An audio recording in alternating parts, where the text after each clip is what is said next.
ॐ जगन्नाथाय ते नमः।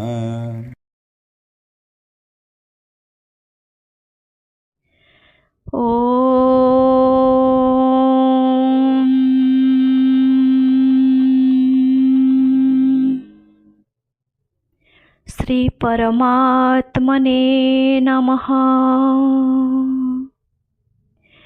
गीताशास्त्रमिदं पुण्यं पठेत् प्रयतः पुमान् विष्णुपदमवाप्नोति भयशोकादिवर्जितः। गीताध्ययनशीलस्य प्राणायामपरस्य च नैव सन्ति हि पापानि पूर्वजन्मकृतानि च। वसुदेवसुतं देवं कंसचाणूरमर्दनं देवकी परमानन्दं कृष्णं वन्दे जगद्गुरुं। श्रीकृष्णं वन्दे जगद्गुरुं। जय जगन्नाथ। अरूपम स्वरूपम चैव अनंतं पुरुषोत्तमं अव्यक्तं विश्वरूपाय जगन्नाथाय ते नमः। बर्तमान समस्ते जाकरी म्यूट कर दियंतु। आ जो मानकर किछि प्रश्न अच्छी से पचारे जदि पचारतु। आम 10 मिनट प्रत्येक क्लास रे रखा प्रश्नोत्तर। यदि प्रश्न ना ताले आम प्रोग्रेस करवा आगु को। बर्तमान एथर कुरुक्षेत्र पढ़ा कारण धृतराष्ट्र था से पचारा राजमहल भितर। बर्तमान आसबार संजय बर्तमान किए से जे तार सारथी जाठू शुणवे से अभ्यस्त से संजय बर्तमान आसिक बर्तमान कौन कह जाऊँगी देखा।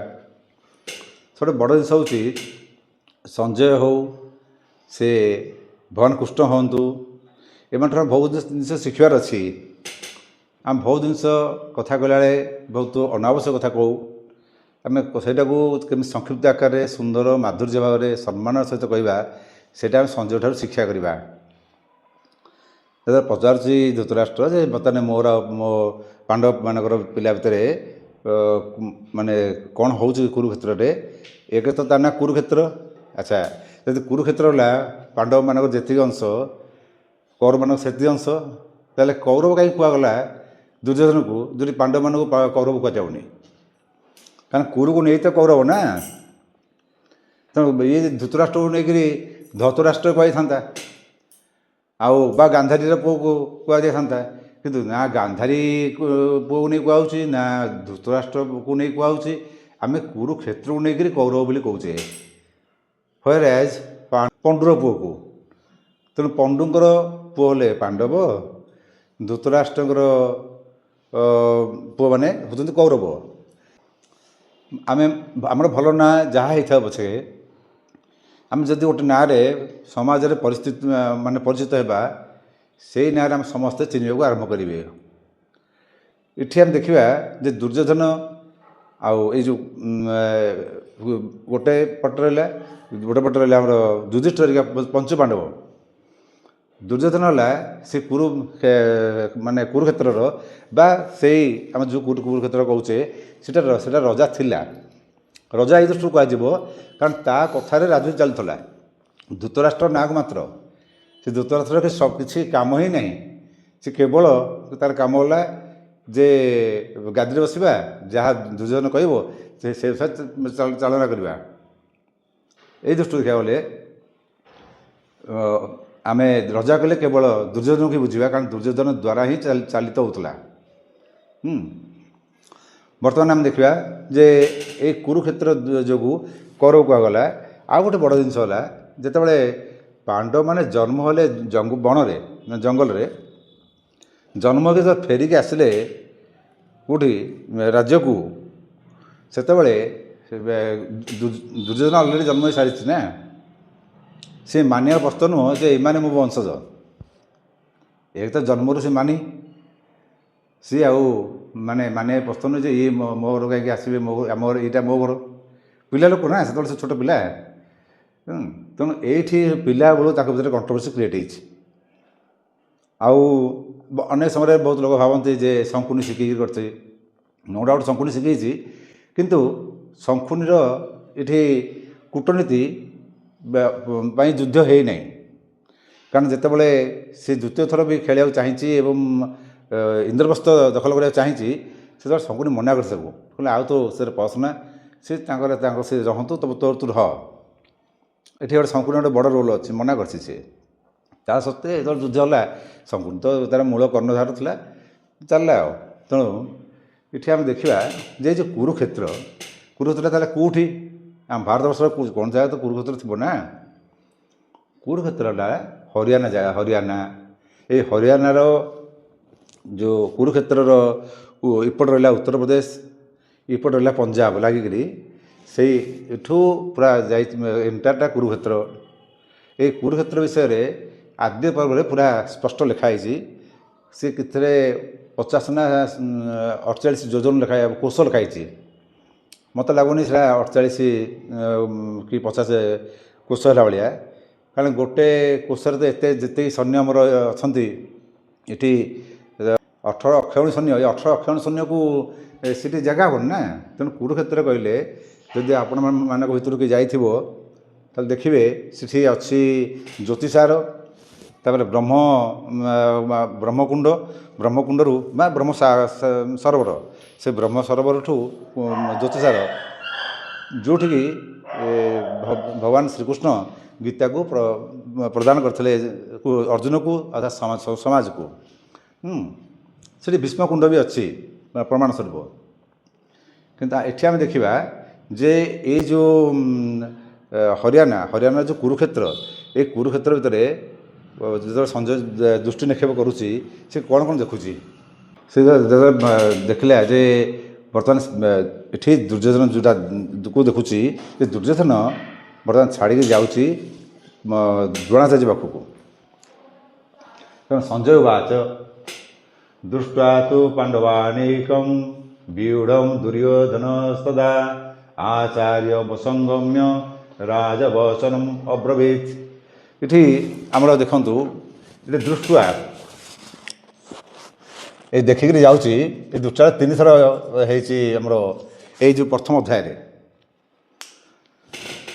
फास्ट ये दृष्टा को जा पूर्व आम संजयर दृष्टा देखा बर्तमान संजय जो देखुची 7 अक्षौणी सैन्य आउ 11 अक्षौणी सैन्य हूँ कौरवंर कौभार व्यूह रचना कर जो व्यूह रचना कराए आ फास्ट व्यूह रचनाटा विषय देखा से व्यूह था वज्र व्यूह से वज्र व्यूहर गोटे जो 7 अक्षौणी सैन्य कहुच्छी गोटे अक्षौणी केते एटा आद्य पर्वर द्वितीय अध्यायर 23 टू 23 24 25 26 4टा श्लोक अच्छी अक्षौणी सैन्य माने गोटे अक्षौणी केते रे तार आम जा बर्तमान रथ आड़ की रथर मान रे महारथी मैंने रे रथ है 21,870 रथ अक्षौणी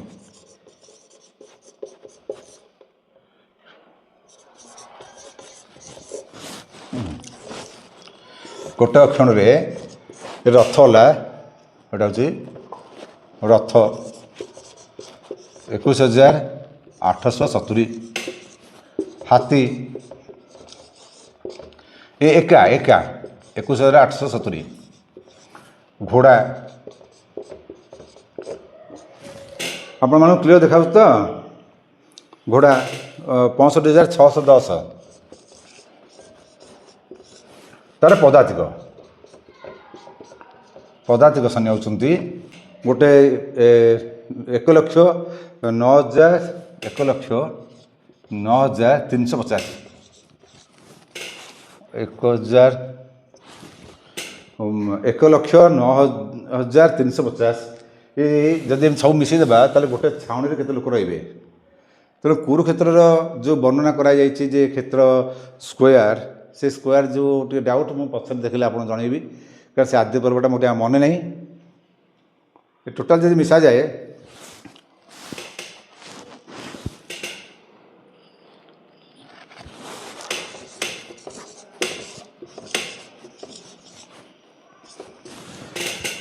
2,18,700 ଟୋଟାଲି ହେଉଛି ଆମର ଗୋଟେ ଅକ୍ଷୟଣୀ।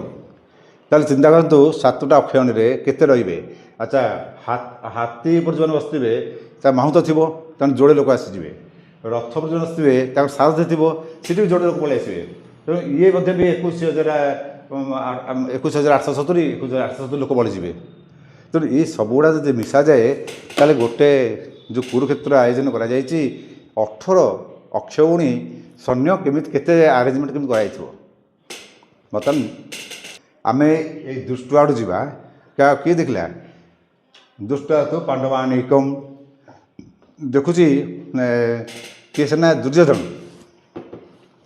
ଦୁଷ୍ଟ ତୁ ପାଣ୍ଡବାନିକମ୍ ବ୍ୟୁଢ଼ମ୍। ଆଗ ଦୁଷ୍ଟ ଯିବା। ଏ ଦୁଷ୍ଟ ଏଇ ଯେଉଁ ପ୍ରଥମ ଅଧ୍ୟାୟରେ 3 ଥର ବ୍ୟବହାର କରାଯାଇଛି।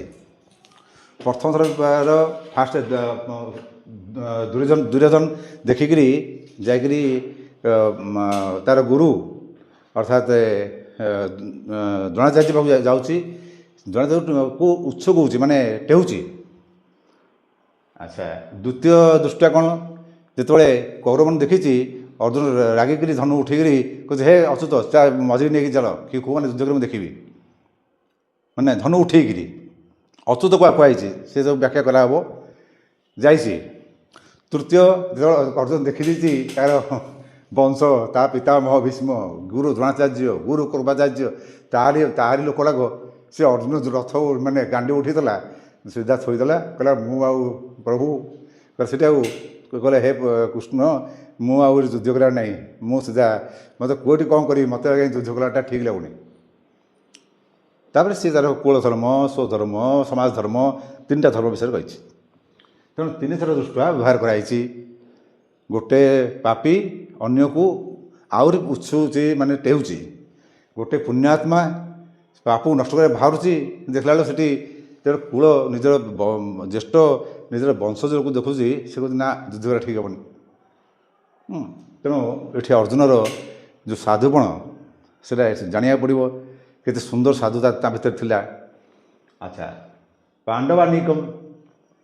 ପାଣ୍ଡବାନିକମ୍ ଅର୍ଥ ହେଲା ପାଣ୍ଡବମାନଙ୍କର ସେନା। ଏଠି କେତେଗୁଡ଼ିଏ ଜାଗାରେ ଭାବାର୍ଥ ଆପଣ ବୁଝିବେ। ଏଠି ଶବ୍ଦାର୍ଥ ଅପେକ୍ଷା ଆପଣଙ୍କୁ ଭାବାର୍ଥର ମହତ୍ତ୍ୱ ଟିକେ ଅଧିକା ଅଛି। ନହେଲେ ଆପଣ ଯଦି ଶବ୍ଦାର୍ଥ ବୁଝିବେ ସବୁ ବେକାର ହେଇଯାଇଥିବ।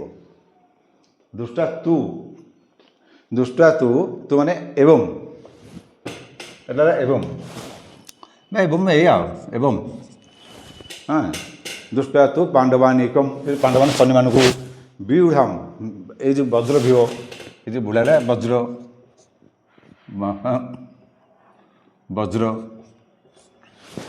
ବିହ ବିହ ରଚନା କରାଯାଇଛି। ସେ ବିଉଢ଼ା ଅର୍ଥ ହେଲା ବିହ। ଏଇଠି ଲେଖା ହେଇଛି ଏଠି, ତୁ ପାଣ୍ଡବାନିକମ୍ ବଜ୍ର ବିହ।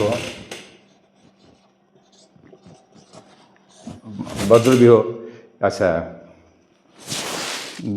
ଦୁର୍ଯ୍ୟୋଧନ ସଦା ଧନ ଏଠି ଗୋଟେ ଆସିଲେ ଦୁର୍ଯ୍ୟୋଧନ ବିସର୍ଗ ପ୍ଲସ୍ ତଦା ଏଇ ତ ଆଉ ଏଠି ବିସର୍ଗ ମିଶିଗଲେ ଏଠି ସ୍ତ ହେଇଗଲା। ତଦା ଶବ୍ଦଟା ହେଉଛି ସମୟବାଚକ, ମାନେ ତଦା ସେତେବେଳେ, ତଦା କଦା, ସଦା, କଦା ମାନେ କେତେବେଳେ, ସଦା ମାନେ ସଦାବେଳେ। ତେଣୁ ଏଇଟା ସମୟବାଚକ। ତେଣୁ ଦୁର୍ଯ୍ୟୋଧନ ତଦା, ଦୁର୍ଯ୍ୟୋଧନ କ'ଣ କରୁଛି ନା, ସେତେବେଳେ ଆଚାର୍ଯ୍ୟ ମୁଁ ଉପସଙ୍ଗମ୍ୟ, ଏଠି ଆଚାର୍ଯ୍ୟ, ଏଇଟା ମଟା କଟିଯାଉଛି, ମ ଯୁକ୍ତ ଉପ, ଆଚାର୍ଯ୍ୟ ମୁପ, ଏଇଟା ମିଶିକିରି ମୁଁ ହେଇଯାଇଛି ହେଲା, ଏଇଟା ଉଟା ଲେଗିଯାଇଛି। ଆଚାର୍ଯ୍ୟ, ଏଠି ଆଚାର୍ଯ୍ୟ କହିଲେ, ମୁଁ ଆଗରୁ ସମସ୍ତେ କୁହେ ଯେ ଶିକ୍ଷା ଦିଏ ସେ ହେଲା ଆଚାର୍ଯ୍ୟ। କୁରୁକ୍ଷେତ୍ରରେ ଶିକ୍ଷା କିଏ ଦେଇଛନ୍ତି ତାଙ୍କୁ ନା, ଯୋଡ଼େ ଥିଲେ, ଗୋଟେ କୃପାଚାର୍ଯ୍ୟ ଥିଲେ, ଗୋଟେ ଦ୍ରୋଣାଚାର୍ଯ୍ୟ ଥିଲେ। ତାହେଲେ କୃପାଚାର୍ଯ୍ୟ ପାଖକୁ ଏଠି ବୁଝିବା ନା ଦ୍ରୋଣାଚାର୍ଯ୍ୟ ପାଖକୁ ବୁଝିବା? ତେଣୁ ଆମେ ପ୍ରଥମେ ଦେଖିବା ଯେ ସେଥିପାଇଁ କହିଛି ପୂର୍ବ ପର ପ୍ରସଙ୍ଗ ନେଇକରି ଆମେ ବୁଝିବାକୁ ଚେଷ୍ଟା କରିବା। କାରଣ ସିଏ ଏଠି ଆମେ ଦ୍ୱନ୍ଦ୍ୱ ରହିଲେ ଯେ କୃପାଚାର୍ଯ୍ୟ ପାଖକୁ ଗଲା ନା ଦ୍ରୋଣାଚାର୍ଯ୍ୟ ପାଖକୁ ଗଲା। କିନ୍ତୁ ଆମେ ହଠାତ୍ ଯଦି ଲୋକ କୁହାଯିବ ତାହେଲେ ସିଏ କହିବେ ଯେ ଦ୍ରୋଣାଚାର୍ଯ୍ୟ ପାଖକୁ ଗଲା। ଆଚାର୍ଯ୍ୟମ୍ ଉପସଙ୍ଗମ୍ୟ ଗୁରୁ ଦ୍ରୋଣାଚାର୍ଯ୍ୟ ପାଖକୁ ଯାଇକି ସେ କହୁଛି ଯେ ସିଏ ରଜା କହିଲେ ଦୁର୍ଯ୍ୟୋଧନ ତାର ସେନାପତି ପାଖକୁ ଯିବାର ଥିଲା, କିନ୍ତୁ ସେ ସେନାପତି ପାଖକୁ ଯାଇନି। ସେନାପତି କିଏ ଥିଲା ନା ପିତାମହ ଭୀଷ୍ମ। ସେ ଭୀଷ୍ମ ପାଖକୁ ଗଲାନି, କାରଣ ସେ ଜାଣିଛି ଯେ ପିତାମହ ଭୀଷ୍ମ ଯାହା ବଚନ ଦେଇଛନ୍ତି ତା ରକ୍ଷା କରିବେ। ଏମିତି ମଧ୍ୟ ପିତାମହ ଭୀଷ୍ମ କହିଥିଲେ ଯେ ମୁଁ ପାଣ୍ଡବମାନଙ୍କୁ ମାରିବିନି, ଏଇଟା ଗୋଟେ ମାରିବିନି, କିନ୍ତୁ ଯୁଦ୍ଧ ଜୟ ହେଲା ପରେ ଯାହା ଯାହା ଡିସିସନ୍ ହେବ। ତେଣୁ ସିଏ ଜାଣିଲା ଯେ ସେ ପାଣ୍ଡବମାନଙ୍କୁ ମାରିବେନି। ତେଣୁ ସିଏ ଗୁରୁ ଦ୍ରୋଣାଚାର୍ଯ୍ୟ ପାଖକୁ ଯାଇଛି, ଯିଏ ଅସ୍ତ୍ରଶସ୍ତ୍ର ବିଦ୍ୟା ଶିଖେଇଛି। ରାଚାର୍ଯ୍ୟ ଉପସଙ୍ଗମ୍ୟ ରାଜା ବଚନମ୍ ଅବ୍ରବୀତ୍। ଆଚ୍ଛା, ଏଠି ଯାଇଗଲେ ରାଜା ମାନେ ଦୁର୍ଯ୍ୟୋଧନ ବଚନ ଏଇଟା ଯୋଡ଼ା ହେଇଯାଇଛି। ଆଉ ଏଇଟା ମ ଯୁକ୍ତ ଅବ୍ରବୀତ୍। ରାଜା ବଚନମ୍ ଅବ୍ରବୀତ୍। ତେଣୁ ସେ ଦୁର୍ଯ୍ୟୋଧନ ପାଖକୁ ଯାଇକରି ବଚନ କହିଲା। ଏଇଠି ଗୋଟେ ବହୁତ ବଡ଼ ଜିନିଷ ଆପଣଙ୍କୁ ବୁଝିବାକୁ ପଡ଼ିବ। ବହୁତ ଡିଟେଲ୍ସ ନ ଗଲେ ଏଇଟା ବୁଝିପାରିବେନି। ଆମେ ଯେଉଁ କଥା କହୁ, ଯାହା ହେଉ ଏତେ ସମୟ ପରେ ଗୋଟେ କଥା ପଦେ କହିଛୁ, ମାନେ ଟିକେ ଅବ୍ରବୀତ୍ ହେଇଥିଲେ ଚଳିଥାନ୍ତା। ରାଜା ଅବ୍ରବୀତ୍, ରାଜା କହିଲା, କିନ୍ତୁ ବଚନମ୍ ଅବ୍ରବୀତ୍ ମାନେ କଥା ଟିକେ କହିଛି। ମାନେ ଯେଉଁ ଏଇଠି ବଚନ ଅର୍ଥ ହେଲା, ଏଇଠି ସଞ୍ଜୟକୁ ଦେଖନ୍ତୁ, ସଞ୍ଜୟ ଏଠି କ'ଣ କରୁଛି? ବଚନ ହେଲା ଯୁକ୍ତିଯୁକ୍ତ ନ୍ୟାୟଯୁକ୍ତ କଥା। ଏଠି କିଏ ଦୁର୍ଯ୍ୟୋଧନ କହୁଛି, ସେଥିପାଇଁ ତାକୁ ସମ୍ମାନ ଦିଆଯାଇଛି ଏ କଥାକୁ। ତାର ଏଠି ଯେଉଁ କୂଟନୀତି, ଏ କୂଟନୀତିକୁ ସମ୍ମାନ ଦିଆଗଲା। କାହିଁକିନା ଏଇଟା ଆବଶ୍ୟକତା ଅଛି ଯୁଦ୍ଧରେ, ରଣଭୂମିରେ। କେତେ ସୁନ୍ଦର ଜିନିଷ ଦେଖନ୍ତୁ ମହାଭାରତରେ ଅଛି। ଭଲ ମନ୍ଦ ମୁଁ କହିଛି ନା, ଭଲ ମନ୍ଦ ଆପଣ ଭୁଲି ଯାଆନ୍ତୁ। ଯୁଦ୍ଧ କ୍ଷେତ୍ରରେ କୂଟନୀତି ମଧ୍ୟ ସମ୍ମାନ ଯୋଗ୍ୟ। ଆଚ୍ଛା, ଇଏ ବର୍ତ୍ତମାନ ଯାଇକରି ରାଜା ବଚନ ଅବ୍ରବୀତ୍, ରାଜା ଯେ କହୁଛି, ଆଚ୍ଛା ରାଜା କ'ଣ କହୁଛି?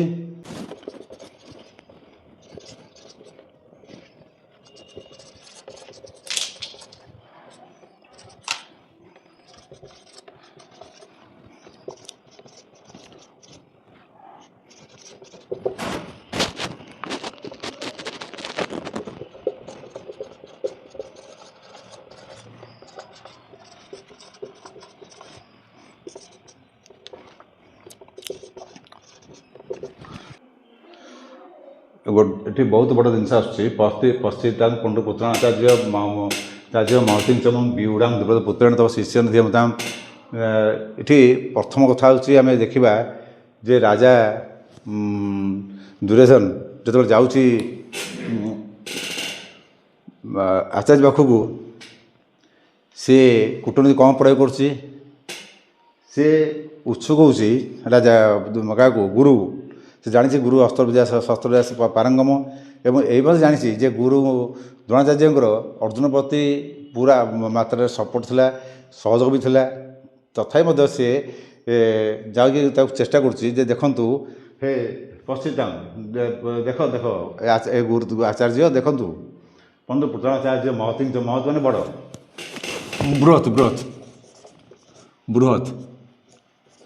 ବୃହତ୍ ତାମାନେ ଏଇଟା ସେନା। ଆଚ୍ଛା, ସେତେବେଳେ ଦେଖନ୍ତୁ ଆପଣ ଯେଉଁ କରୁଛନ୍ତି ବିଉଢ଼ାଂ ଦ୍ରୁପଦ ପୁତ୍ରେଣ, ଏଠି ଦ୍ରୌପଦ ରାଜା ଉଚ୍ଚାରଣ କରିବା ପଛରେ ଗୋଟେ ବଡ଼ କାରଣ ଅଛି। କାହିଁକିନା ଦ୍ରୌପଦ ସହିତ ଗୁରୁ ଦ୍ରୋଣାଚାର୍ଯ୍ୟଙ୍କର ଆଗରୁ ଶତ୍ରୁତା ଥିଲା। କାରଣ ସମୟ ତ ଭଗବାନ ଶ୍ରୀକୃଷ୍ଣ ଆଉ ସୁଦାମା, ଯେ ଭଗବାନ ଶ୍ରୀକୃଷ୍ଣ ତାଙ୍କୁ ନେଇକରି ରାଜଭବନରେ ବସିଯିବେ, ପଢ଼ିଲା ବେଳେ ତ ସମସ୍ତେ ସାଙ୍ଗ ହୋଇଯାଆନ୍ତି। କିନ୍ତୁ ଯେତେବେଳେ କର୍ମକ୍ଷେତ୍ରକୁ ଆସନ୍ତି, ସେତେବେଳେ ମଣିଷ ଟିକେ ନାକୁ ଖାପଛଡ଼ା ହୋଇଯାଏ। କେତେ କ୍ଷେତ୍ରରେ ଖାପଛଡ଼ା ହେବା ମଧ୍ୟ ଉଚିତ। କେତେ କ୍ଷେତ୍ରରେ ତା ନୁହେଁ ଯେ ଚିହ୍ନି ପାରିବନି, ଚିହ୍ନ, କିନ୍ତୁ ଟିକିଏ ନିଜକୁ ଟିକିଏ ସେଟଅପ୍ କରି ରଖିବାକୁ ପଡ଼ିବ, ନହେଲେ ତୁମର କର୍ମକ୍ଷେତ୍ରରେ ବାଧା ଆସିବ, ଏଇଟା ସିଓର। କିନ୍ତୁ ୟା ମାନେ ନୁହେଁ ଯେଉଁ ଲୋକ ଯଦି ବ୍ରାହ୍ମଣ ସେ ଜାତିରେ ବ୍ରାହ୍ମଣ ସଦାସର୍ବଦା ପୂଜ୍ୟ ଯଦି ବା ଯାଇଛି ମିତ୍ର ସାରା ଗ୍ରହଣ କଲେ କ୍ଷତି କ'ଣ? ତେଣୁ ଏଠି ବହୁତ ବଡ଼ ମିତ୍ର ଦୋହ ଆଚରଣ କରିଛି ଦ୍ରୌପଦ ରାଜା। ଏଇଠୁ ହିଁ ପ୍ରକୃତ ଯୁଦ୍ଧର ଆରମ୍ଭ ହୋଇଛି। ମହାଭାରତ ଯୁଦ୍ଧ ଯଦି ଦେଖିବା ଖାଲି ଗୋଟେ ସାଇଡ଼ରୁ ଆରମ୍ଭ ହୋଇନି। ବହୁତ ଲୋକଙ୍କ ଧାରଣା ଅଛି ଯେ ଦ୍ରୌପଦୀ ଅନ୍ଧରୂପ ଅନ୍ଧ କହିଲାରୁ ମହାଭାରତ ଆରମ୍ଭ ହୋଇଛି। ଜମା ବି ନୁହଁ। ଦ୍ରୌପଦୀ ସହଜେ ଆରମ୍ଭ ହେଇଛି ବୋଲି ମାନେ ନାହିଁ। ଦ୍ରୌପଦୀ ସହଜେ ରଗାରଗି ଅଛନ୍ତି। କିଏ? ଭୀମ ରାଗିକି ଅଛି।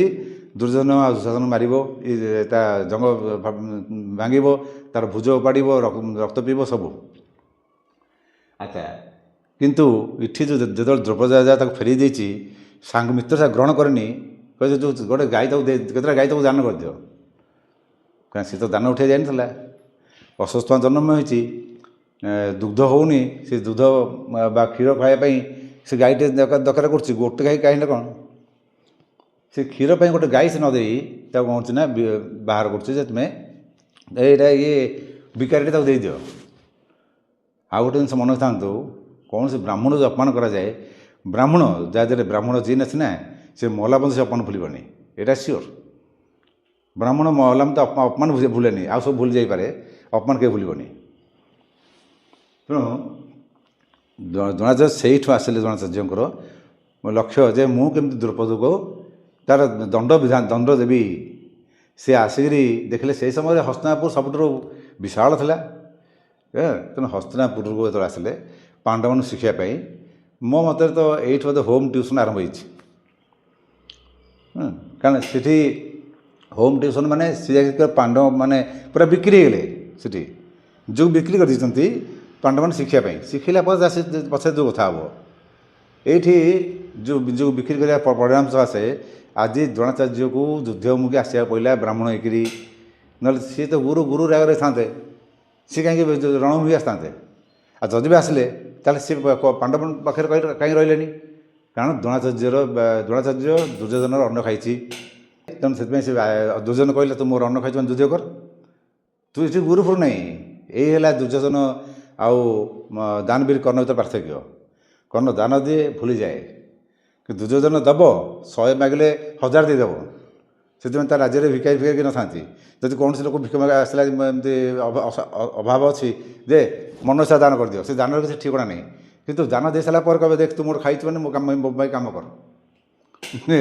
ଇଏ ପୁରା ଗୁରୁକୁ ଯିଏ ଫଟେଇ ଦେଲା ସେ ଆଉ ଲୋକକୁ ଛାଡ଼ିବ? ତେଣୁ ସେଇ କଥା ହେଇଥିଲା ଶୈଳ ବେଳେ। ଶୈଳ ଯେତେବେଳେ ସ୍ୱାଗତ କରି ରଖିଲା, ବୋଲେ ମୁଁ ପ୍ରଥମ ସ୍ୱାଗତ କରୁଛି ତୁ ମୋ ପଟେ ରହିବୁ, ତୁ ପାଣ୍ଡବକୁ ଯାଇପାରିବୁନୁ। ସହଦେବର ମାମୁଁ, ନିଜ ମାମୁଁ, ସେ ଜନ୍ମିତ ମାମୁଁ, କିନ୍ତୁ ନଢ଼ିଲା କୌରବ ପଟେ। ତେଣୁ ଦୁର୍ଯ୍ୟୋଧନର ଏଇ ଯେଉଁ କୂଟନୀତି ଇଏ ଛୋଟିଆ ନୁହଁ। ଆମେ ଯଦି ଦୁର୍ଯ୍ୟୋଧନ ବୋକା କହିବା ସମ୍ପୂର୍ଣ୍ଣ ରୂପେ ଭୁଲ ହେଇଯିବ। ଯଦି ବୋକା ହେଇଥାନ୍ତା ତାହେଲେ ସେ ଦ୍ରୋଣାଚାର୍ଯ୍ୟ ପାଖକୁ ଯାଇନଥାନ୍ତା। ଆଉ ଦ୍ରୋଣାଚାର୍ଯ୍ୟ ଯାଇକରି ଏଇ ଯେଉଁ ମାନେ ଟେହିଲା ତାକୁ ତତି ମାନେ ଯାହା କୁହନ୍ତି ତାର ପୂର୍ବ ମାନେ ଘାରେ ଚୂନ ଦେବା ଭଳିଆ, ଯେ ଦ୍ରୌପଦ ଏଇଠି ବିଉଢ଼ା ଦ୍ରୁପଦ ପୁତ୍ରେଣ, ମାନେ ଦ୍ରୁପଦର ପୁଅ କହୁଛ, ଧୃଷ୍ଟଦ୍ୟୁମ୍ନ କହୁନି। ସେ ଧୃଷ୍ଟଦ୍ୟୁମ୍ନ କହୁନି,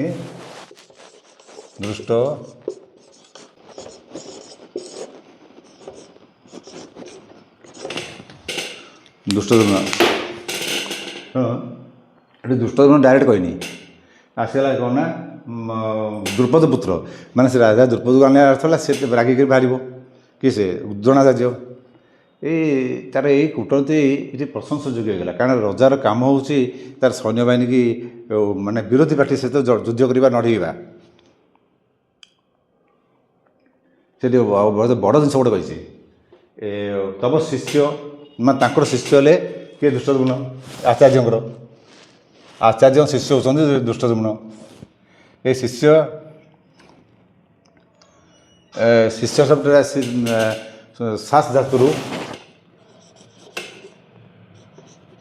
ସାସ୍ ଧାତୁରେ ସେ ଶିଷ୍ୟର ସୃଷ୍ଟି ହେଇଛି। ସାସ୍ ଅର୍ଥ ହେଲା କ'ଣ ନା ଯଦି ମାନେ ଗ୍ରହଣ କରିବା, ଶିଖିବା, ଏଇସବୁ ହେଲା ସାସ୍। ତେଣୁ ଏଇଠି ଯେଉଁ ତମ ଶିଷ୍ୟ, ମାନେ ଯଦି ଏଠି ସେ ଗ୍ରହଣ କଲା, ମାନେ ଯୁଦ୍ଧ ବିଦ୍ୟା ଶିଖିଲା, କାହାଠୁ ଶିଖିଲା ନା ଦ୍ରୋଣାଚାର୍ଯ୍ୟ ଠାରୁ। କିଏ ସେ ଦୁଷ୍ଟଦ୍ୟୁମ୍ନ। ଦ୍ରୋଣାଚାର୍ଯ୍ୟ ଠାରୁ ଦୁଷ୍ଟଦ୍ୟୁମ୍ନ ଶିଖିଲା କେମିତିଆ? ଦ୍ରୋଣାଚାର୍ଯ୍ୟ ତ ପାଣ୍ଡବମାନଙ୍କୁ ଶିଖେଇଲେ, ଆସିକରି ପାଣ୍ଡବମାନଙ୍କ ପାଖରେ ରହିଲେ। ଯେତେବେଳେ ପିଲାମାନେ ବଡ଼ ହୋଇଗଲେ, ଅର୍ଥାତ୍ ସେମାନେ 25 ବର୍ଷ ପୂର୍ବରୁ, 25 ବର୍ଷ ତାଙ୍କୁ ହେଇନି ସେବେଳକୁ, ଯେତେବେଳେ ବଡ଼ ହୋଇଗଲେ ଧନୁର୍ବିଦ୍ୟା, ଗଦା ବିଦ୍ୟା, ସବୁ ବିଭିନ୍ନ ପ୍ରକାର ଅସ୍ତ୍ରଶସ୍ତ୍ରରେ ପାରଙ୍ଗମ ହେଲେ, ସେ ଗୁରୁ ଦକ୍ଷିଣା ଦେବେ। ସେତେବେଳେ ସେ କହିଲେ ଗୁରୁ ଦକ୍ଷିଣା ପାଇଁ ତୁମେ ମୋତେ ଦ୍ରୁପଦକୁ ହରେଇକି ଆଣ ବାନ୍ଧିକିରି। ଆଉ ପାଣ୍ଡବମାନେ ଜାଣିଛନ୍ତି ପାଣ୍ଡବ ହିଁ ଯାକୁ ଜିତିପାରିବେ, କାଳେ ଏକା ଅର୍ଜୁନ ବି କାଫି ପଡ଼ିବ। ଦୁର୍ଯ୍ୟୋଧନ କହିଲା ମୁଁ ଯିବି। ବର୍ତ୍ତମାନ ଦୁର୍ଯ୍ୟୋଧନ ବାହାରୁ ପଡ଼ିକି ବାହାରିଲା, ସେ କହିଲା ଠିକ୍ ଅଛି ଯିବୁ ଯା। ପାଣ୍ଡବମାନେ ରହିଗଲେ, ବର୍ତ୍ତମାନ କୌରବମାନେ ଗଲେ, ମାନେ ଦୁର୍ଯ୍ୟୋଧନ ସିଏ ଗଲେ ଆଣିକି ଆସିବେ ଦ୍ରୌପଦୀକୁ ଜିତିକିରି। ଜିତିବା ଦୂର କଥା, ଦ୍ରୌପଦୀ ମାଡ଼େ ଖାଇକି ଆସିଲେ, ହାରିକି ଆସିଲେ। ପଛରେ ପାଣ୍ଡବମାନେ ଗଲେ, ମାତ୍ର 5 ଭାଇ। 5 ଭାଇ ତାଙ୍କୁ ହରେଇକିରି, ବିଶେଷତଃ ଅର୍ଜୁନର ପରାକ୍ରମରେ ଦ୍ରୌପଦୀ ହାରିଲା ଏବଂ ଆସିଲା।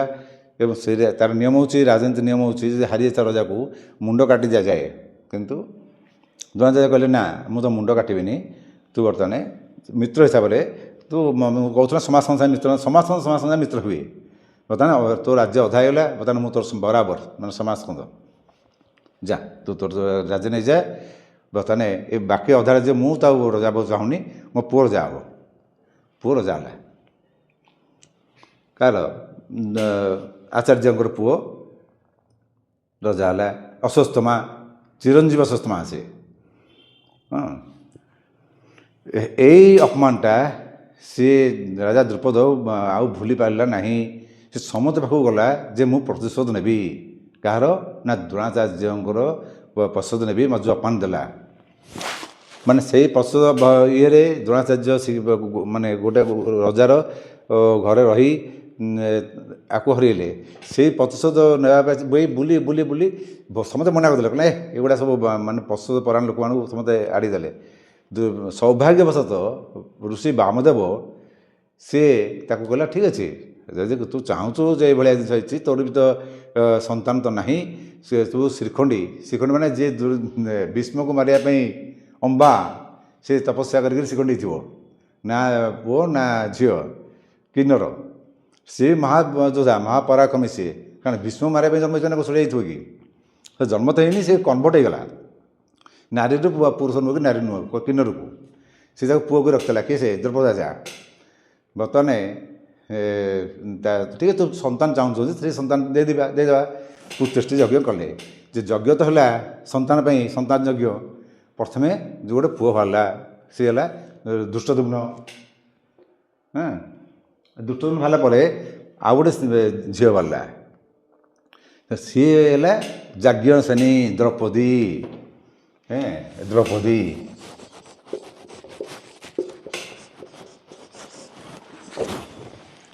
ଏ ଯୋଡ଼ା ଯାକ ଭାଇ ଭଉଣୀ। ଆଗ ହେଲା ଦୁଷ୍ଟଦ୍ୟୁମ୍ନ ଏକ ନମ୍ବର, 2 ନମ୍ବର ଥିଲା ଦ୍ରୌପଦୀ। ଯୋଡ଼ା ଯାକ ସେତ କହିଗଲେ ଭାଗ ଅଛି। ଯଦି ଟିକିନିକି ଦେଖାଯାଏ ତାହେଲେ ଦ୍ରୌପଦୀ ମଧ୍ୟ ବି ମାନେ ମହାଭାରତର ସୃଷ୍ଟି କରିବାର କାରଣ। ତାପରେ ଦେଖିଲା ବେଳକୁ ଦୁଷ୍ଟଦ୍ୟୁମ୍ନ।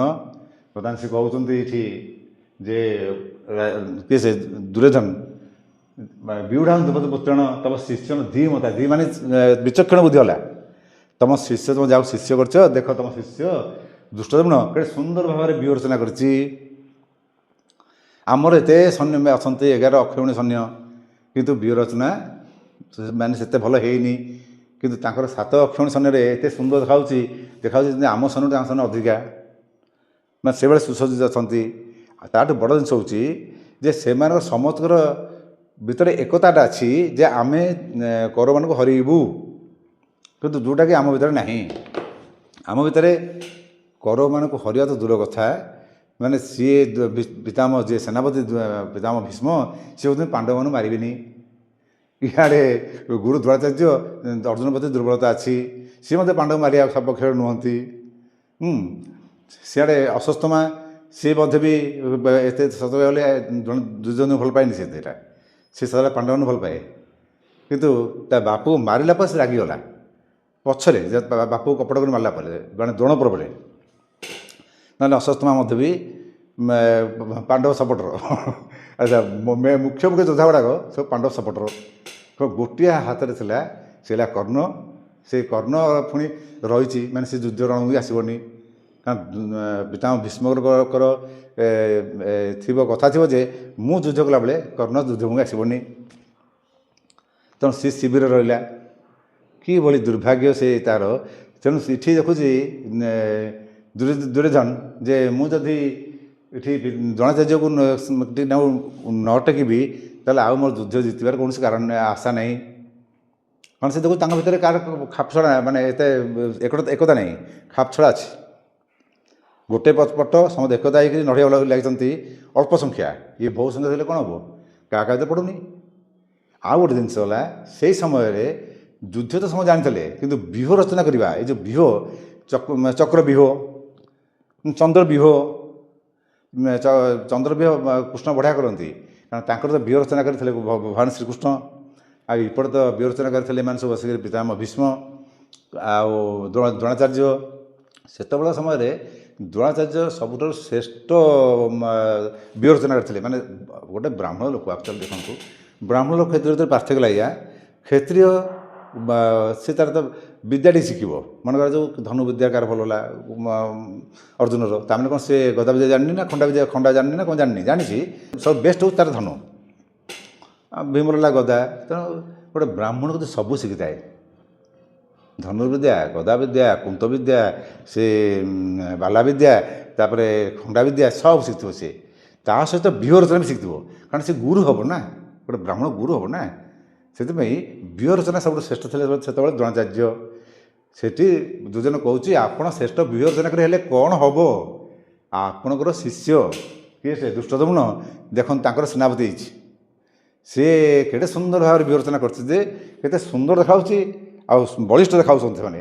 ଅଥଚ ଆମର ଏଠି ଏତେ ସୈନ୍ୟ ଥାଇକରି ସବୁ ଛିନଛତ୍ର ଦେଖାଉଛନ୍ତି, ତା ମଧ୍ୟ ଏକତା ନାହିଁ।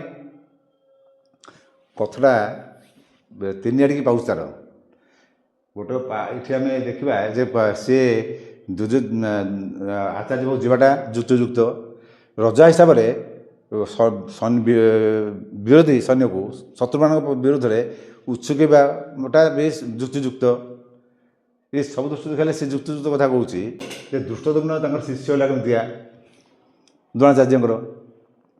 ସେ ତ ଦ୍ରୋଣାଚାର୍ଯ୍ୟ ମାରିବା ପାଇଁ ଜନ୍ମ ହେଇଛି। ଦୁଷ୍ଟଦମନ ଜନ୍ମଟା ଦ୍ରୋଣାଚାର୍ଯ୍ୟ ମାରିବା, କାରଣ ଦ୍ରୌପଦୀ ନୁହଁ ନା, ଦ୍ରୌପଦୀ ସିନା କୋଲଟା ଲଗେଇଦେବେ, କିନ୍ତୁ ମାରିବା ପାଇଁ ତ ଜନ୍ମ ହେଇଛି ନା ଦୁଷ୍ଟଦମନ। ତାହେଲେ ଶିଷ୍ୟ ହେଲା କେମିତିଆ, ଯଦିଓ ଶିଷ୍ୟ ହେଲା, ଏଇ ତ ପାଣ୍ଡବ ବୟସର ନୁହଁ। ପାଣ୍ଡବମାନେ ବଡ଼ ହେଇ ଯୁଦ୍ଧ ବିଦ୍ୟା ଶିଖି ସମସ୍ତଙ୍କୁ ପରାସ୍ତ କରି ତାପରେ ଆସିଲା ପରେ ଦ୍ରୌପଦୀ ଯାଇ ତାପରେ ତା ସନ୍ତାନ ଜାତ ହେଇଛି। ଅବଶ୍ୟ ସେ ଗୋଟେ ଦୃଷ୍ଟି ଭଲ ହେଇଛି ଯେ ମୂଳରୁ ସେ ବଡ଼, ଜନ୍ମ ହୋଇନାହାନ୍ତି, ମାନେ ପିଲା ନାହିଁ ତାଙ୍କର, ଛୋଟ ପିଲା ବେଳ ନାହିଁ। ସେ ଦୃଷ୍ଟି ଦେଖିଲେ ସମାଜସ୍କନ୍ଦ କହିବା, କିନ୍ତୁ ସମାଜସ୍କନ୍ଦ ନୁହେଁ, ଆସାନ ଆସିବ। ତଥାପି ମଧ୍ୟ ଦ୍ରୋଣାଚାର୍ଯ୍ୟ ଜାଣିଲେ ଯେ ଇଏ ଦୁଷ୍ଟଦମନ ମୋତେ ମାରିବା ପାଇଁ ଜନ୍ମ ହେଇଛି। ସବୁଠୁ ଆଶ୍ଚର୍ଯ୍ୟ କଥା, ସେ ଦୁଷ୍ଟଦମନକୁ ଖାଲି ସବୁ ଶିଖେଇଛନ୍ତି, ସବୁ ବିଦ୍ୟା ଶିଖେଇଛନ୍ତି। ତା ସତ୍ତ୍ୱେ ମଧ୍ୟ ଆଉ ଗୋଟେ ଜିନିଷ ଶିଖିଥିଲେ ଖଗୋଳଶାସ୍ତ୍ର, ଆକାଶୀୟ ଶାସ୍ତ୍ର, ମାନେ ତାର ଜ୍ୟୋତିଷଶାସ୍ତ୍ର, ଏଗୁଡ଼ା ମଧ୍ୟ ଶିଖେଇଛନ୍ତି ସେ ଦୁଷ୍ଟଦମନକୁ। ଦେଖନ୍ତୁ ଏଠି ଗୋଟେ ଏଇଠି ଦୁର୍ଯ୍ୟୋଧନ କହୁଛି ତୁମେ ତାକୁ ଶିଖେଇଲ ଶତ୍ରୁକୁ, ତୁମ ସେ ମାରିବା ପାଇଁ ଜନ୍ମ ହେଇଥିଲା, ମାରିବ, ତୁମେ ଶିଖେଇଛ କେତେ। ସେ ତାକୁ ସେନାପତି ଜାଣିକି କରିଛନ୍ତି ତାଙ୍କୁ ମାରିବା ପାଇଁ, ନହେଲେ କ'ଣ ଆଉ କ'ଣ ସେନାପତି କେହି ନଥିଲେ? ଅର୍ଜୁନ ତ ନିଜେ ସେନାପତି ହେଇପାରିଥାନ୍ତା। ତାହେଲେ ଦୁଷ୍ଟଦମନକୁ ସେନାପତି କାହିଁ କରାଗଲା? ତମ ବିରୁଦ୍ଧରେ ଲଢ଼ିବା ପାଇଁ।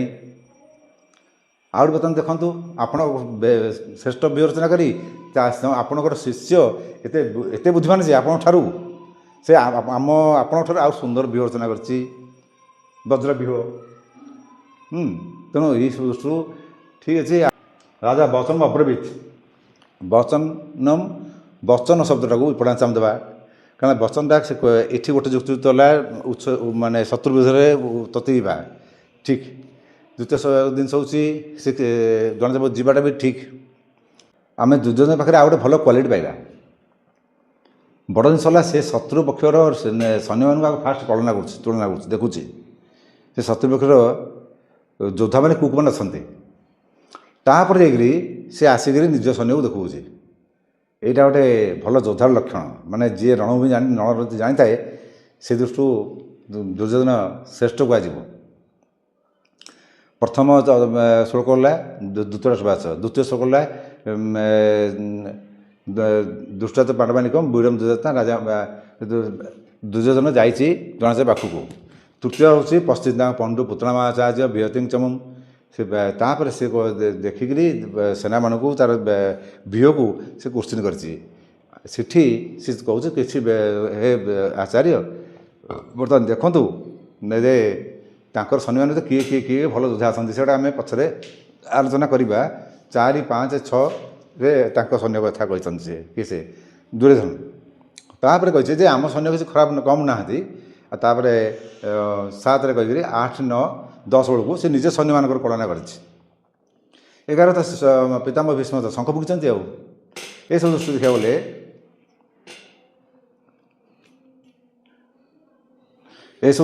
ଗଲେ ପିତାମହ ଏସବୁ ଦେଖିବାକୁ ଗଲେ ସେ ଦୁର୍ଯ୍ୟୋଧନର ରଣଭୂମି ଏଇ ଦୃଷ୍ଟି ପରଫେକ୍ଟ ଯେ ଆଗ ଶତ୍ରୁର ବଳ କଷିଲା ପରେ ତାପରେ ନିଜ ବଳ ଦେଖୁଛି ଯେ ମୁଁ ତା ସହିତ ନଡ଼ି ପାରିବି ନା ନାହିଁ। ଯଦି ନଡ଼ି ହୁଏ ତାହେଲେ ଜିତିବାଟା ସ୍ୱାଭାବିକ। କାହିଁ ଜିତିବାଟା ସ୍ୱାଭାବିକ? ଆଉ ଗୋଟେ ବଡ଼ ପ୍ରଶ୍ନ ଏଇଠି ଆପଣମାନେ ଟିକେ ଚିନ୍ତା କରିବେ ଯେ ସିନା ସେନାପତି ହେଲା ଧୃଷ୍ଟଦ୍ୟୁମ୍ନ, କିନ୍ତୁ ସେନା ରକ୍ଷକ ହେଉଛି ଭୀମ। ମାନେ ଆର ଚିନ୍ତାଧାରାରେ କାହାର? ଦୁର୍ଯ୍ୟୋଧନର। ସେ ଅର୍ଜୁନକୁ କାଉଣ୍ଟ କରୁନି। ଅର୍ଜୁନ ସେ ପୁରା କାଢ଼ି ଦେଉଛି। କାରଣ ସେ ଜାଣିଛି ଯେ ଅର୍ଜୁନ ଭଳିଆ ଲୋକ, ମାନେ ଅର୍ଜୁନ ଯେଉଁ ଭଳିଆ ଲୋକ ସେଭଳିଆ ସେ ଆସିଲା ମାନେ ରଣଭୂମିକି ସେ ପିତାମହ ସାଙ୍ଗରେ ପିତାମହକୁ ନଢ଼ିକି ମାରିବନି, ଦ୍ରୋଣାଚାର୍ଯ୍ୟକୁ ନଢ଼ିକିରି ମାରିବନି, କୃପାଚାର୍ଯ୍ୟକୁ ନଢ଼ିକି ମାରିବନି। ଏମିତି ଆମର କେତେ ଗୁଡ଼ିଏ ବୟୋଜ୍ୟେଷ୍ଠ ଲୋକକୁ ସେ ମାରିବନି। କାହିଁକିନା ସିଏ ହେଲା ସେ ଗୋଦନ ହରଣ ବେଳେ ସେ କାହାକୁ ମାରିନଥିଲା, ବେହୋସ କରି ପଡ଼ିଥିଲା। ସେଥିପାଇଁ ସେ ନଡ଼ି ଦେଇଥିଲା, ଏକା ନଡ଼ିଥିଲା। କିନ୍ତୁ ଏଠି ତ ଆଉ ବେହୋସର ସମ୍ପର୍କ ନାହିଁ। ଜଣେ ମରିବ, ଜଣେ ବଞ୍ଚିବ। ସେ ଦୃଷ୍ଟିରୁ ସେ 100% ସିଓର ଯେ ଅର୍ଜୁନ କେବେ ହେଲେ ରଣ କରିବ ନାହିଁ। ଯଦି ଅର୍ଜୁନ ସାଇଟ୍ ହେଇଗଲା ତାହେଲେ ଏଇ ରଣ କରିବା ପାଇଁ ଗୋଟି ମାତ୍ର ଡେଇଁବ ହେଉଛି କହିକିରି ସେ ହେଲା ଭୀମସେନ। ତେଣୁ ତାକୁ ସବୁ ଜଗିକି ଅଛନ୍ତି, ମାନେ କାଳେ ଡେଇଁ ପଡ଼ିବ ହଠାତ୍, ତାପରେ ବିଶ୍ୱାସ ନାହିଁ ନା। ତେଣୁ ସେ ଦେଖୁଛି ଏମିତି ମଧ୍ୟ ସେ ଦେଖୁଛି ତା ବଳ ହେଉଛି ଭୀମ। ତେଣୁ ସେ ହେଉଛି ଭୀମକୁ ଯେମିତି ସୁରକ୍ଷା ଦିଆଯାଇଛି ସେଭଳି ସମସ୍ତେ ଆମର ପିତାମହ ଭୀଷ୍ମକୁ ସୁରକ୍ଷା ଦିଅନ୍ତୁ। ଏଇଟା ତା ରଜା ହିସାବରେ ତାର କର୍ତ୍ତବ୍ୟ ସେ କଲା। କାରଣ ରଜାର ତ ନିୟମ ହେଉଛି ସେଇଆ, ସେନାପତିକୁ ସୁରକ୍ଷା ଦେବା ଏବଂ ସୈନ୍ୟମାନଙ୍କୁ ତାଗିଦ କରିବା ତାର ସ୍ୱାଭାବିକ କାମ ଥିଲା ସେଇଟା। ତେଣୁ ରଜା ହିସାବରେ ସେ ତାର କର୍ତ୍ତବ୍ୟ କରିଦେଇ ପଳେଇଛି। ସେଥିପାଇଁ ଏଇଠି ଦୁର୍ଯ୍ୟୋଧନକୁ ଆମେ ଭୋକା ତଳେ କାଟିପାରିବାନି। ବରଂ ଭୀମଟା ମୁଣ୍ଡା ହେଇପାରେ, କିନ୍ତୁ ଦୁର୍ଯ୍ୟୋଧନ ନୁହେଁ। ଏଠି ଦୁର୍ଯ୍ୟୋଧନ ସେ ଯାହା ବି ହେଉ ଏଠି ଭଲ କଥା ଗୋଟେ କହିଛି, ବହୁତ ଜିନିଷ ଚିନ୍ତା କରିକି ସେ କହିଛି।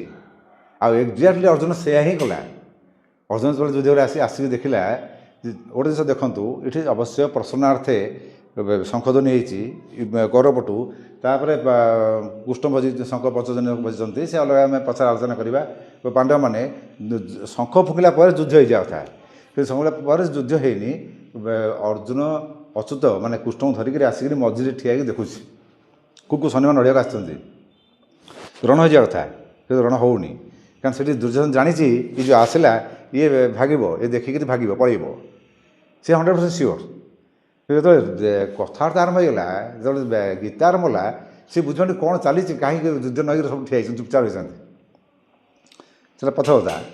ଏଇ ଅର୍ଜୁନ ଯେତେବେଳେ ଆସିଛି ମଝିକି, ତାପରେ ଯାଇକି ସେ ଯାହା ଦୁର୍ଯ୍ୟୋଧନ ଚିନ୍ତା କରୁଥିଲା ଯେ ଅର୍ଜୁନ ପଳେଇବ, ସେ ଅର୍ଜୁନ ପଳେଇବା ପାଇଁ ଥିଲା। କିନ୍ତୁ ଏଠି ଅର୍ଜୁନ ଦୃଢ଼ ନିଶ୍ଚିତ ନୁହଁ ଯେ ମୁଁ ଯୁଦ୍ଧ କରିବିନି, ଦ୍ୱନ୍ଦ୍ୱରେ ଥିଲା, ଦ୍ୱନ୍ଦ୍ୱରେ। ସେଥିପାଇଁ ସେ ପଚାରୁଥିଲା ଯେ ମୁଁ କ'ଣ କରିବାଟା ଠିକ୍, ଯୁଦ୍ଧ କରିବି ନା କରିବିନି, ସେ କଥାଟି ପଚାରିଛି। କିନ୍ତୁ ଦୁର୍ଯ୍ୟୋଧନ ସିଓର, ଏଇଠି ଦୁର୍ଯ୍ୟୋଧନ ମୁଣ୍ଡିଆ କହିପାରନ୍ତି। କାରଣ ଦୁର୍ଯ୍ୟୋଧନ ସିଓର ଯେ ଅର୍ଜୁନ ପଳେଇବ, ମାନେ ତା ମନେ ଆଉ ପୁରା ଫିକ୍ସ। ଆଉ ଯଦି ଯୁଦ୍ଧ କରିବ ତାହେଲେ ଭୀମ ଯୁଦ୍ଧ କରିବ। ଆଉ ଭୀମ ଯୁଦ୍ଧ କଲେ ଆମର ତ ଏଠି ପିତାମହ ଭୀଷ୍ମ ନ ମାରନ୍ତୁ, ମୁଁ ମାରିଦେବି। କାରଣ ଏମିତି ଗଲେ ଭଲ ଯୋଦ୍ଧା ବି ଥିଲା ନା ସିଏ ଦୁର୍ଯ୍ୟୋଧନ ଗଦା ଯୁଦ୍ଧରେ। ନହେଲେ ଦ୍ରୋଣାଚାର୍ଯ୍ୟ ନ ମାରନ୍ତୁ, ଆମ ଅଶ୍ୱତ୍ଥ ମାରିଦେବ।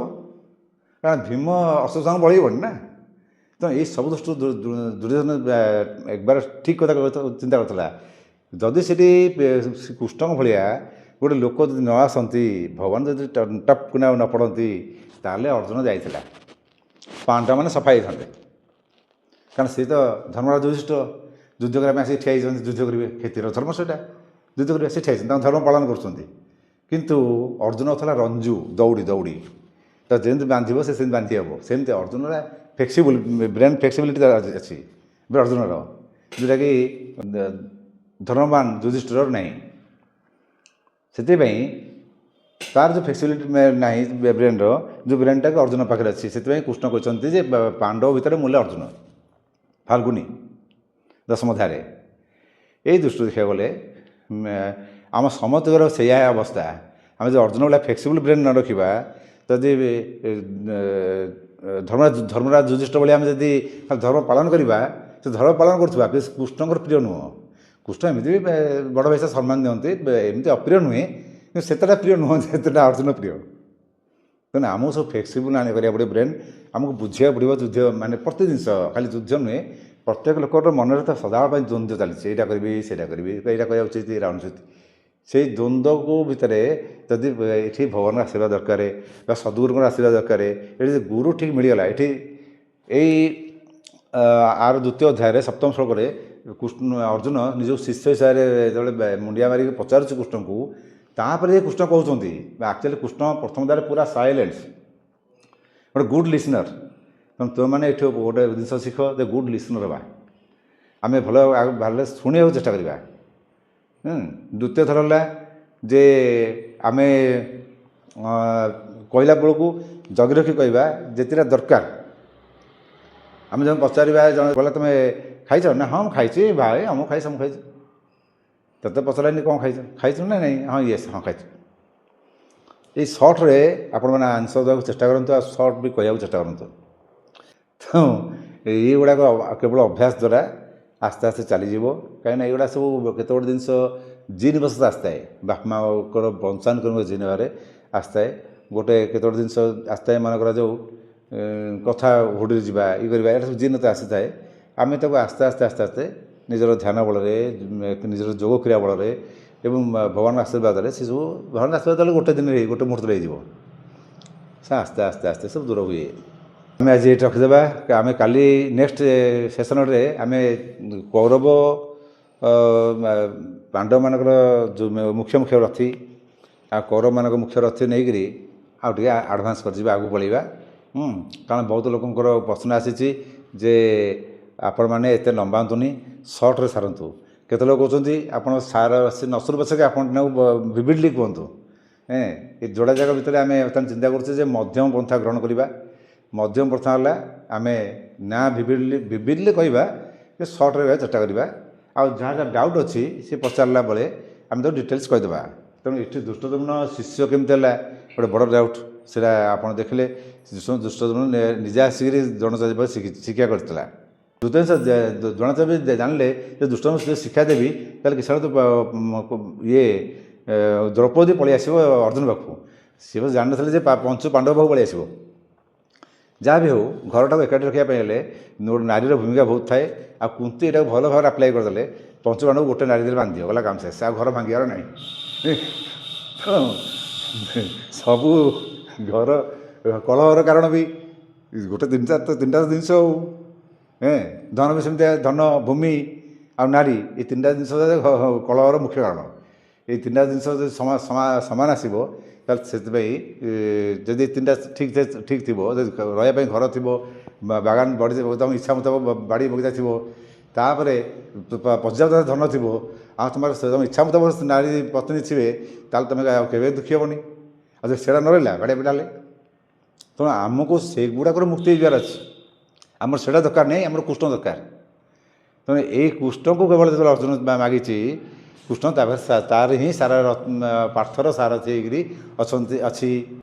ହେ ପାର୍ଥ ମାନେ ପୃଥାର ପୁଅ। ଆମେ ରହୁଛେ। ଜୟ ଜଗନ୍ନାଥ।